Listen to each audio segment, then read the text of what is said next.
നമസ്കാരം, welcome to ഐറാൻ grandma channel. ഞാനിവിടെ 4 വർഷമായി ന്യൂസിലാൻഡിലുണ്ട്. അപ്പോൾ ഗ്രാൻഡ് പാരൻ്റ് ആണ്. അപ്പോൾ അവിടെ നിന്ന് നാട്ടിൽ നിന്ന് വരുന്ന ഗ്രാൻഡ് പാരൻസിന് ചെയ്യേണ്ട കുറച്ച് കാര്യങ്ങളെക്കുറിച്ച് പറയാനാണ്. എനിക്ക് എക്സ്പീരിയൻസ് ഉള്ള കാര്യങ്ങളാണ് കേട്ടോ ഞാൻ പറയുന്നത്. കാരണം അവിടെ നിന്ന് പോരുമ്പോൾ നമ്മൾ ചെയ്യേണ്ടതായിട്ടുള്ള കുറച്ച് കാര്യങ്ങൾ. ഏറ്റവും ഇമ്പോർട്ടൻ്റ് ആയിട്ട് ചെയ്യേണ്ട കാര്യം എന്ന് പറഞ്ഞാൽ ഇൻഷുറൻസ് ആണ്. അതായത് ഹെൽത്ത് ഇൻഷുറൻസ് എടുത്ത് വരണം. കാരണം നമുക്ക് എന്തെങ്കിലും ഇവിടെ വന്നിട്ട് ആവശ്യങ്ങൾ വന്നാലേ, ഒരു ട്രീറ്റ്മെന്റ് വന്നാലേ എല്ലാത്തിനും ഭയങ്കര കോസ്റ്റാണ് ഇവിടെ എല്ലാ കാര്യങ്ങൾക്കും. അപ്പൊ അതുകൊണ്ട് തന്നെ നമുക്കൊരു ഇൻഷുറൻസ് എടുക്കുകയാണെങ്കിൽ നമ്മൾ സേഫാണ്. അതുപോലെ നമുക്ക് തോന്നും, അയ്യോ എന്താ ഇങ്ങനെ ആലോചിക്കുന്നതെന്ന് തോന്നും. എന്നാലും അറിയേണ്ടതായിട്ടുള്ള ഒരു കാര്യം എന്താ വെച്ചാൽ, നമുക്ക് ഇവിടെ വന്നിട്ട് എന്തെങ്കിലും സംഭവിക്കുകയാണെങ്കിൽ നമുക്ക് നാട്ടിലേക്ക് ബോഡി പറയുമ്പോൾ ബുദ്ധിമുട്ട് തോന്നരുത്. ബോഡി കൊണ്ടുപോയി അങ്ങനെയൊക്കെ വരുമ്പോൾ ഇവിടെ വളരെ എക്സ്പെൻസീവ് ആണ് അത്. അതേസമയം നമ്മൾ അതും കൂടി ഉൾപ്പെടുന്ന ഒരു ഇൻഷുറൻസ് എടുക്കുകയാണെങ്കിൽ അത് നന്നായിരിക്കും. അത് എല്ലാവരും ഓർമ്മയിൽ വെക്കണം. കാരണം എനിക്ക് ഫസ്റ്റ് ടൈം വരുമ്പോൾ എനിക്ക് അതിനെ കുറിച്ചിട്ട് അറിയില്ലായിരുന്നു. സെക്കൻഡ് ടൈം വരുമ്പോൾ അതും കൂടി അതിൽ ഇൻക്ലൂഡഡ് ആക്കി. അത് വേറൊന്നും നമുക്ക് തോന്നേണ്ട കാര്യമില്ല. അപ്പൊ എന്താ വെച്ചാൽ നമ്മുടെ ട്രീറ്റ്മെന്റ് എന്തെങ്കിലും അസുഖങ്ങൾ വരികയാണെങ്കിൽ, ഹോസ്പിറ്റലില് ചാർജൊക്കെ വരികയാണെങ്കിൽ, അതുപോലെ ഇങ്ങനത്തെ ഒരു സംഭവം ഉണ്ടാവുകയാണെങ്കിൽ അതിനെല്ലാം ഈ ഇൻഷുറൻസ് വളരെയധികം ഉപകാരപ്പെടുന്നതായിരിക്കും. അത് നമ്മുടെ നാട്ടിൽ തന്നെ ഒരുപാട് ഏജൻസീസ് ഉണ്ടല്ലോ ഇൻഷുറൻസിന്റെ. അത് നല്ല സേഫായി തോന്നുന്ന, വിശ്വാസം തോന്നുന്ന ഏതെങ്കിലും ഇൻഷുറൻസ് കമ്പനികളെ നിങ്ങൾ നേരിട്ട് കണ്ട് അങ്ങനെ എടുത്ത് വരേണ്ടത് ഏറ്റവും അത്യാവശ്യമാണ്. അപ്പൊ അതെങ്ങനെയാണെന്ന് വെച്ചെങ്കിൽ, നമ്മൾ അവിടുന്ന് പോരുന്ന ആ ഡേറ്റ് ഉണ്ടല്ലോ, ആ ഡേറ്റ് മുതൽ നമ്മൾ ഇവിടുന്ന് അവിടെ എത്തുന്നത് ദിവസം വരെയുള്ള ഇൻഷുറൻസ് കവറേജ് ആണ് നമുക്ക് കിട്ടുക. അത് കഴിഞ്ഞ് പിന്നെ നമുക്ക് വീണ്ടും വരുന്നുണ്ടെങ്കിൽ വീണ്ടും അത് റിന്യൂ ചെയ്യേണ്ടി വരും. അപ്പൊ അത് ആദ്യം തന്നെ ശ്രദ്ധിക്കുക, ഹെൽത്ത് ഇൻഷുറൻസിന്റെ എടുത്തിട്ട് വരിക. രണ്ടാമത് നമ്മൾ നോക്കേണ്ടത് ബാങ്കിന്റെ കാര്യങ്ങളാണ്. അപ്പൊ നമ്മുടെ കയ്യിൽ ഒരു ATM കാർഡ് ഉണ്ടായിരിക്കും. അത് ബാങ്കിനെ സമീപിക്കുകയാണെങ്കിൽ അത് ഇന്റർനാഷണൽ കാർഡ് ആക്കിയിട്ട് കിട്ടും. അപ്പൊ നമുക്ക് എന്താണെങ്കിൽ ഇവിടെ വന്നിട്ടും നമുക്ക് ആ കാർഡ് ഉപയോഗിക്കാൻ പറ്റും. അപ്പൊ അതുകൊണ്ട് ബാങ്കിനെ സമീപിച്ചാൽ മതി. അങ്ങനെ വരുമ്പോൾ നമുക്ക് നമ്മുടെ കാർഡ് അത് ഇന്റർനാഷണൽ കാർഡ് ആക്കിയിട്ട് അവർ തരും. അങ്ങനെ വരുമ്പോൾ നമുക്ക് അത് ഇവിടെ വന്നിട്ട് എന്തെങ്കിലും പർച്ചേസ് ചെയ്യുന്നതിനോ എന്തെങ്കിലും ആവശ്യങ്ങൾക്കോ ഒക്കെ നമുക്ക് ഇവിടെ ഉപയോഗിക്കാൻ പറ്റും. പിന്നെ നമുക്ക് ഓൺലൈൻ ബാങ്കിങ്, അതിപ്പോ എല്ലാ ബാങ്കുകാരും ചെയ്യുന്നുണ്ട്. കാരണം അവരുടെ ആപ്പ് ഡൗൺലോഡ് ചെയ്ത് കഴിഞ്ഞിട്ടുണ്ടെങ്കിൽ നമുക്കതെല്ലാം സൗകര്യപ്രദമായിട്ട് നമ്മുടെ വിനിമയങ്ങളൊക്കെ അത് കൂടെ നടത്താൻ പറ്റും. അപ്പൊ അതുകൊണ്ട് അതും കൂടി ചെയ്തു വരാൻ ശ്രമിക്കാം. പിന്നെ ഏറ്റവും ഇമ്പോർട്ടൻ്റ് ആയിട്ടുള്ള കാര്യം മെഡിസിൻസ് ആണ്. അതായത് ഗ്രാൻഡ് പേരൻസ് ആവുമ്പോൾ എന്തെങ്കിലും അസുഖങ്ങളൊക്കെ ഉണ്ടാവും. അപ്പൊ അവർക്ക് മെഡിസിൻ കഴിക്കുന്നുണ്ടാവും. മെഡിസിൻ കഴിക്കുന്നുണ്ടെങ്കിൽ ഇപ്പൊ നമ്മളൊരു 6 months വരുന്നുണ്ടെങ്കിൽ പോലും ഒരു 1-2 മാസത്തെ എക്സ്ട്രാ മെഡിസിൻസ് കയ്യിൽ കരുതാം. പക്ഷേ ഈ കൊണ്ടുവരുന്ന മെഡിസിൻസിനെല്ലാം പ്രിസ്ക്രിപ്ഷൻ ഉണ്ടായിരിക്കണം. അത് നിർബന്ധമാണ്. കാരണം അവരിവിടെ ചോദിക്കുന്നുണ്ട് പ്രിസ്ക്രിപ്ഷൻ ഉണ്ടോ എന്നുള്ളത്. ഇപ്പൊ എനിക്ക് തോന്നുന്നത്, ഇപ്പൊ ഞാനൊക്കെ വരുമ്പോ ഡോക്ടറുടെ ലെറ്റർ അടക്കം ഉണ്ടായിരുന്നു. കാരണം ഇവരത് കഴിച്ചുകൊണ്ടിരിക്കുന്ന മരുന്നുകളാണ് എന്ന് പറഞ്ഞിട്ട് ലെറ്റർ അടക്കം ഉണ്ടായിരുന്നു. അപ്പൊ അത് നമുക്ക് ഇവിടെ കൊണ്ടുവരുമ്പോഴും നമുക്ക് പ്രശ്നങ്ങളില്ല. കാരണം എന്താ വെച്ചെങ്കിൽ ആ പ്രിസ്ക്രിപ്ഷനും ആ ലെറ്ററും കാണിച്ചു കൊടുക്കുകയാണെങ്കിൽ നമുക്ക് ആ മെഡിസിൻസ് ഇവിടെ കൊണ്ടുവരാം. പിന്നെ ആയുർവേദ മരുന്നുകള്, ഹോമിയോപ്പതി മരുന്നുകള് അത് കഴിക്കുന്നവരും ഉണ്ട്. ചില ആയുർവേദ മരുന്നുകളൊക്കെ ഇവിടെ കിട്ടുന്നുണ്ട്. പക്ഷെ നമ്മളുടെ പ്രിസ്ക്രിപ്ഷൻ ഉള്ള മരുന്നുകൾ മുഴുവൻ ഇവിടെ കിട്ടുമെന്ന് അറിയില്ല. അതുപോലെ ഹോമിയോപ്പതി മെഡിസിൻസും നമുക്ക് കിട്ടുന്നുണ്ട്. അതെങ്ങനെയാ വെച്ചെങ്കില്, ഇപ്പൊ നമ്മൾ കാണുന്ന ഡോക്ടറായിട്ട് ഒരു ടൈപ്പ് ഉണ്ടെങ്കിൽ, ദാറ്റ് മീൻസ് നമുക്ക് അവരെ കോണ്ടാക്ട് ചെയ്യാൻ കഴിയുമെങ്കിൽ ഇംഗ്ലീഷ് മെഡിസിൻസ് കിട്ടില്ല. കാരണം എന്താ വെച്ചെങ്കിൽ പ്രിസ്ക്രിപ്ഷൻ ഉണ്ടെങ്കിൽ മാത്രമേ ഇവിടെ കിട്ടുള്ളൂ. അത് നമ്മുടെ ഡോക്ടറുടെ പ്രിസ്ക്രിപ്ഷനിൽ മരുന്ന് ഇവിടെ കിട്ടില്ല. അതേസമയം ഹോമിയോപ്പതി മെഡിസിൻസ് ഒക്കെ പ്രിസ്ക്രിപ്ഷൻ ഉണ്ടെങ്കിൽ നമുക്ക് ഇവിടെ വാങ്ങിക്കാൻ കിട്ടും.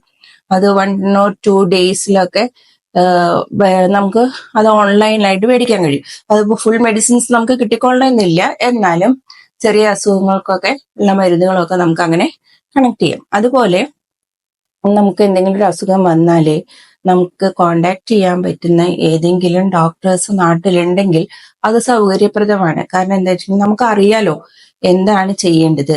മരുന്ന് മേടിക്കാൻ കിട്ടുന്നല്ല കേട്ടോ പറയുന്നത്. കാരണം നമുക്ക് ഇവിടെ ഒരു ഡോക്ടറെ കാണണമെങ്കിൽ ഒരുപാട് ബുദ്ധിമുട്ടുകളുണ്ട്. അതായത് ഇപ്പോ നമുക്കത് വിസിറ്റിങ്ങിനൊക്കെ വരുന്നവർക്കാണെങ്കിൽ ഇവിടെ രജിസ്റ്റർ ചെയ്യാൻ പറ്റില്ല. രജിസ്റ്റർ ചെയ്യാത്തവർക്ക് ഇവിടെ ആണെങ്കിൽ കാണാനും ബുദ്ധിമുട്ടാണ്. ഹോസ്പിറ്റലിൽ പോവുകയാണെങ്കിൽ തന്നെ ഒരു 5-6 മണിക്കൂറുകൾ വെയിറ്റ് ചെയ്യേണ്ടി വരും. അപ്പൊ അങ്ങനെയൊക്കെയുള്ള കുറേ ബുദ്ധിമുട്ടുകൾ നമുക്ക് മെഡിസിൻസ് കിട്ടാനും ഡോക്ടറെ കാണാനും ഒക്കെ ഈ വിസിറ്റിങ്ങിന് വരുമ്പോൾ നമുക്ക് ബുദ്ധിമുട്ടുകളുണ്ട്. അപ്പൊ അതുകൊണ്ട് നമ്മൾ ഇതെല്ലാം കരുതിയിരിക്കണം. അത് ഇമ്പോർട്ടന്റ് ആയിട്ടുള്ള ഒരു കാര്യമാണ്. പിന്നെ നമ്മൾ വീട് വിട്ടിട്ടാണ് വരുന്നത്. വീട് വിട്ട് വരുമ്പോൾ ചിലപ്പോൾ വീട്ടിൽ ആരും ഉണ്ടാവില്ല. ഗ്രാൻഡ് പാരന്റ്സ് ആയി രണ്ടുപേരും ഇങ്ങോട്ട് വരുമായിരിക്കും. ആ സമയത്ത് നമുക്ക് ഏറ്റവും ഫലപ്രദമായിട്ട് തോന്നിയിട്ടുള്ളത് CCTV വെക്കാം വീട്ടില്. അതിപ്പോ വളരെ ലാഭത്തിൽ കിട്ടുന്നുണ്ട്. ഈ ആമസോണിലൊക്കെ നമുക്ക് കിട്ടും. അത് നമുക്ക് തന്നെ ഇൻസ്റ്റാൾ ചെയ്യാൻ പറ്റും. നമ്മുടെ ഫോണായിട്ട് കണക്ട് ചെയ്യാനും പറ്റും. അങ്ങനെ വരുമ്പോൾ CCTV വെക്കാം. അപ്പൊ അതൊരു പ്രൊട്ടക്ഷൻ ആയിട്ട് നമുക്ക് എടുക്കാം. അതുപോലെ പിന്നെ വരുന്നത് ക്ലീൻ ചെയ്യാൻ ആളെ ഏൽപ്പിക്കുക. അതൊക്കെ എത്രത്തോളം നടക്കുമെന്നുള്ളത് എനിക്കറിയില്ല. എന്നാലും അങ്ങനെ പറ്റുന്നവർക്ക് അത് ചെയ്തു പോരാം. പിന്നെ ചെയ്യാൻ പറ്റുന്നത് കുറച്ച് കാലത്തേക്കൊക്കെ വരുന്നുണ്ടെങ്കിൽ അടുത്തുള്ള പോലീസ് സ്റ്റേഷനിൽ നമുക്ക് റിപ്പോർട്ട് ചെയ്യാം. നമ്മൾ ഇങ്ങനെ പോകുന്നുണ്ട് എന്ന് പറഞ്ഞിട്ട് റിപ്പോർട്ട് ചെയ്തിട്ടുണ്ടെങ്കിൽ അവരുടെ അല്ലെങ്കിൽ എന്തെങ്കിലും ഒരു പ്രശ്നം ഉണ്ടായി കഴിഞ്ഞാൽ നിങ്ങൾ എന്തുകൊണ്ട് പറഞ്ഞില്ല, നിങ്ങൾ അത് ഇൻഫോം ചെയ്യേണ്ടതല്ലേ എന്നുള്ളൊരിത് വരും. അപ്പോൾ അങ്ങനെയും ചെയ്യാം. അതുപോലെ നമുക്ക് ഇലക്ട്രിസിറ്റി 1 ഇയറിനൊക്കെ ഒരുമിച്ച് അടയ്ക്കാം. അത് വേണ്ട, ഓൺലൈനിൽ അടയ്ക്കാനുള്ള സൗകര്യങ്ങൾ ഇപ്പോൾ ഉണ്ട്, എല്ലാവർക്കും അറിയാവുന്നതുമാണ്. അതുപോലെ ഇമ്പോർട്ടന്റ് ആയിട്ടുള്ള ഒരു കാര്യമാണ് gas connection. Gas connection 6 months ഒക്കെ ഉപയോഗിക്കാതിരുന്നാൽ കട്ടായി പോകുന്നു പറയുന്നുണ്ട്. അപ്പൊ ഏജൻസിയായിട്ട് ബന്ധപ്പെടാം, അതെല്ലാം ശരിയാക്കാം. ഇതൊക്കെ ആരും ഇല്ലാതെ വീട് വിട്ട് പൂട്ടിപ്പോരുന്നവർക്ക് വേണ്ടിയിട്ടുള്ളതാണ് കേട്ടോ. പിന്നെ നമുക്ക് ചെയ്യാവുന്നത് ഡ്രസ്സിന്റെ കാര്യമാണ്.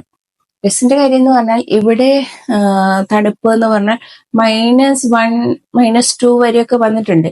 അത് നോർത്ത് സൈഡില്. സൗത്ത് സൈഡില് കുറച്ചും കൂടി കൂടുതൽ തണുപ്പ് വന്നിട്ടുണ്ട്. അല്ല, സമ്മർ ഉണ്ട്, വിന്റർ ഉണ്ട്, സ്പ്രിംഗ് സീസൺ ഉണ്ട്. സമ്മറിലൊക്കെ ഇപ്പൊ നല്ല ചൂടായി തുടങ്ങിയിട്ടുണ്ട്. എന്നാലും നമുക്ക് അതിനനുസരിച്ചിട്ടുള്ള ഡ്രസ്സുകൾ കയ്യിൽ വെക്കാം. അതുപോലെ ഷൂസ് കയ്യിൽ വെക്കാം. കാരണം എന്താ വെച്ചാൽ ഗ്രാൻഡ് പാരന്റ്സ് ആകുമ്പോൾ കുറച്ച് പ്രായമായിരിക്കുമല്ലോ. അപ്പോൾ അവർക്ക് അതിനനുസരിച്ചിട്ടുള്ള വസ്ത്രങ്ങളും ഷൂസും സോക്സും ഒക്കെ കയ്യിൽ വെക്കാം. കാരണം തണുപ്പിനെ പെട്ടെന്ന് നമുക്ക് അഭിമുഖീകരിക്കാൻ കുറച്ച് ബുദ്ധിമുട്ടുണ്ടാവും ഫസ്റ്റ് ടൈം വരുമ്പോൾ. എന്നാൽ മുന്നത്തെ മറ്റുള്ള കൺട്രീസിനെ പോലെ അങ്ങനെ വല്ലാത്തൊരു തണുപ്പ് എന്ന് പറയാനൊന്നുമില്ല. എന്നാലും അത് സൂക്ഷിക്കാം. പിന്നെ ഉള്ളത് എയർ ടിക്കറ്റ്. നമ്മൾ ടിക്കറ്റ് എടുക്കുമ്പോൾ അതിലെ ഏറ്റവും അത്യാവശ്യമായിട്ട് ഇൻക്ലൂഡ് ചെയ്യേണ്ട ഒരു കാര്യമാണ് വീൽ ചെയർ അസിസ്റ്റൻസ്. അതായത് തനിച്ചൊക്കെ വരുന്നവരുണ്ട്. ഇപ്പൊ ഗ്രാൻഡ് പാരന്റുള്ള അമ്മമാര്, അച്ഛന്മാര്, അവർക്ക് തനിച്ച് വരുന്നവരുണ്ട്. അല്ലെങ്കിൽ കുറച്ച് എന്തെങ്കിലും അസുഖങ്ങള്, നമുക്ക് മറ്റുള്ളതൊന്നും അറിയണ്ട, റിസ്കുകളൊന്നുമില്ല. കാരണം നമുക്കൊരു വീൽ ചെയർ അസിസ്റ്റൻസ് ഉണ്ടെങ്കിൽ എല്ലാം അവര് തന്നെ കൊണ്ടുപോയി ഇമിഗ്രേഷനിലായാലും എല്ലാം അവര് തന്നെ കൊണ്ടുപോയിട്ട് ചെയ്തു തരും. അപ്പൊ നമുക്ക് അങ്ങനെ ഒരു ടെൻഷന്റെ ആവശ്യമില്ല. പക്ഷെ നാട്ടിൽ നിന്ന് വരുമ്പോഴും ഇതുപോലെ തന്നെ വീൽ ചെയർ അസിസ്റ്റൻസ് നമുക്ക് പുറത്തുനിന്ന് തന്നെ കിട്ടുന്നുണ്ട്. അതും എനിക്ക് ഫസ്റ്റ് ടൈം വരുമ്പോൾ അറിയില്ലായിരുന്നു. സെക്കൻഡ് ടൈം വരുമ്പോൾ എനിക്ക് മനസ്സിലായി. അപ്പൊ നമുക്ക് പുറത്തുനിന്ന് തന്നെ വീൽ ചെയർ അസിസ്റ്റൻസ് നമുക്ക് കിട്ടി. അപ്പൊ അത് നമ്മൾ ഉറപ്പാക്കുക ആദ്യം തന്നെ ടിക്കറ്റ് എടുക്കുമ്പോൾ വീൽ ചെയർ അസിസ്റ്റൻസ് കൂടി വേണം എന്നുള്ളത്. അപ്പൊ അതും മനസ്സിൽ വെക്കുക. പിന്നെ നമുക്ക് വരുന്നത് സിം കാർഡാണ്. നമുക്ക് എപ്പോഴും ആവശ്യമുള്ള കാര്യമാണ് ഫോൺ, അല്ലെ? അപ്പൊ അത് ഇന്റർനാഷണൽ റോമിംഗ് ആക്കി നിർത്തുകയാണെങ്കിൽ നമുക്കതില് ഇപ്പൊ വാട്സപ്പ് ഒക്കെ കിട്ടുന്നുണ്ടല്ലോ. ഫോൺ ചെയ്യുന്ന എല്ലാവരും ഉപയോഗിക്കുന്നത് വാട്സപ്പാണ്. അപ്പൊ നമുക്കത് കിട്ടും. അതുപോലെ എങ്ങനെയാണെന്ന് വെച്ചെങ്കിൽ നമുക്ക് ഈ ബാങ്കിന്റെയും പല മെസ്സേജുകളും വരുന്നതാണ്. ബാങ്കിന്റെ മെസ്സേജ് ആണ് ഇമ്പോർട്ടന്റ് ആയിട്ടുള്ളത്. അപ്പൊ അതൊക്കെ കിട്ടണമെങ്കിൽ ഇന്റർനാഷണൽ റോമിംഗ് ഉണ്ട് വെച്ചെങ്കിൽ നമുക്ക് ആ മെസ്സേജുകളും നമുക്കതില് കിട്ടാൻ സാധിക്കും. അപ്പൊ അതും നമുക്ക് പോരുന്നതിന് മുമ്പ് തന്നെ അത് ശരിയാക്കി പോരുകയാണെങ്കിൽ വളരെ നല്ലതാണ്. പിന്നെ നമ്മൾ ചെയ്യേണ്ടത് എന്താ വെച്ചിട്ടുണ്ടെങ്കിൽ ഏറ്റവും ഇമ്പോർട്ടന്റ് ആയിട്ട് ഉള്ളൊരു കാര്യം എന്താ വെച്ചിട്ടുണ്ടെങ്കിൽ നമ്മളുടെ കൾച്ചറും ഇവിടുത്തെ കൾച്ചറും തമ്മിൽ ഡിഫറെന്റ് ആണ്. കാരണം നമുക്ക് ഏറ്റവും കൂടുതലായിട്ട് ഗ്രാൻഡ് പേരൻസിന് പ്രത്യേകിച്ച് കുട്ടികളെ കാണുമ്പോൾ ഒരു വലിയൊരു മമതയുണ്ട്, അല്ലെ? ഒരു ചെറിയ കുട്ടിയെ കാണുമ്പോൾ നമുക്കപ്പോൾ വലിയൊരു അറ്റാച്ച്മെന്റ് തോന്നും, ഏത് കുട്ടികളെ കാണുമ്പോഴും.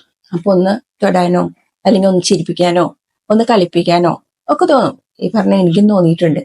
പക്ഷേ അത് ഇവിടെയുള്ളവർക്ക് അത്ര വലിയ താല്പര്യമുള്ള കാര്യങ്ങളല്ല. കാരണം നമ്മൾ കുട്ടികളെ തൊടുക, കുട്ടികളെ എടുക്കാൻ ശ്രമിക്കുക, നമ്മൾ സ്നേഹം കൊണ്ടായിരിക്കും, പക്ഷെ അത് ഇഷ്ടമല്ല. അതുപോലെ ഇവര് ഏറ്റവും ഇഷ്ടപ്പെടുന്ന ഒരു കാര്യം റെസ്പെക്റ്റ് ആണ്. കാരണം വെച്ചാൽ അവർ നമ്മളെ നന്നായി റെസ്പെക്ട് ചെയ്യുന്നുണ്ട്. അവരെന്ത് കാര്യങ്ങൾക്കും നമുക്ക് നല്ല ബിഹേവിയർ ആണ് അവരുടെ.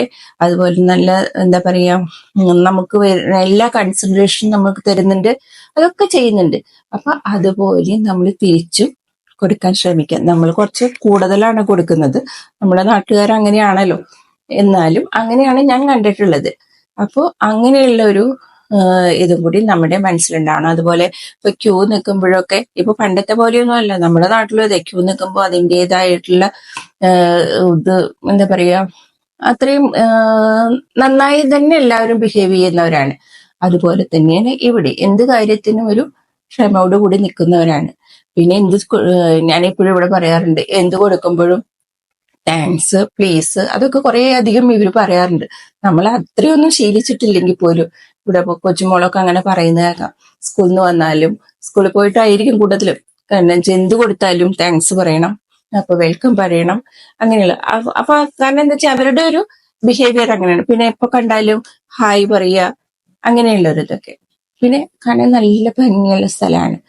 പുറത്തേക്ക് നടന്നു പോകാനും പിന്നെ വാക്കിങ്ങിന് പോകണമെങ്കിൽ ചെറിയ ചെറിയ പാർക്കുകളുണ്ട്. അപ്പൊ അതൊക്കെ ഗ്രാൻഡ് പാരന്റ്സിന് വളരെ നല്ല കാര്യങ്ങളാണ്. അപ്പൊ മനസ്സിലാക്കേണ്ടത് ഇങ്ങനെ കുറച്ച് കാര്യങ്ങളാണ്. കാരണം എന്താ വെച്ചാൽ ബാങ്കിന്റെ കാര്യം, എയർ ടിക്കറ്റിലെ വീൽ ചെയർ അസിസ്റ്റൻസിന്റെ കാര്യം, അതുപോലെ ഇൻഷുറൻസ് മസ്റ്റ് ആയിട്ട് എടുക്കുക, അങ്ങനെയുള്ള കുറച്ച് കാര്യങ്ങളാണ് ഇമ്പോർട്ടൻ്റ് ആയിട്ടും മനസ്സിൽ വെക്കേണ്ടത്. അപ്പൊ എല്ലാവരും ഇങ്ങോട്ട് വരാൻ തയ്യാറെടുക്കുന്നവർക്ക് നല്ലൊരു ജേണി ഞാൻ ആശംസിക്കുന്നു. പിന്നെ ഒരു ടെൻഷനും വേണ്ട, ടെൻഷൻ നല്ല ആസ്വദിച്ച് വരിക. കാരണം വെച്ചാൽ നമ്മളിപ്പോഴൊക്കെയാണ് ഇങ്ങനെ വരുമ്പോഴാണ് ഈ സ്ഥലങ്ങൾ കാണാനും. അപ്പൊ അത് ടെൻഷൻ മനസ്സിൽ വിചാരിച്ചു കഴിഞ്ഞത് ചെയ്യുമ്പോൾ അതൊക്കെ പ്രശ്നമാവും. അപ്പൊ ആ ടെൻഷനൊന്നും ആവശ്യമില്ല, ഇതൊക്കെ മനസ്സിലുണ്ടായാൽ മതി. മെഡിസിന്റെ കാര്യം പ്രത്യേകം ശ്രദ്ധിക്കാം. വേറെ ഒന്നുമില്ല. അപ്പൊ ഇനി അടുത്ത വീഡിയോയിൽ കാണാം. താങ്ക് യു എല്ലാവരോടും.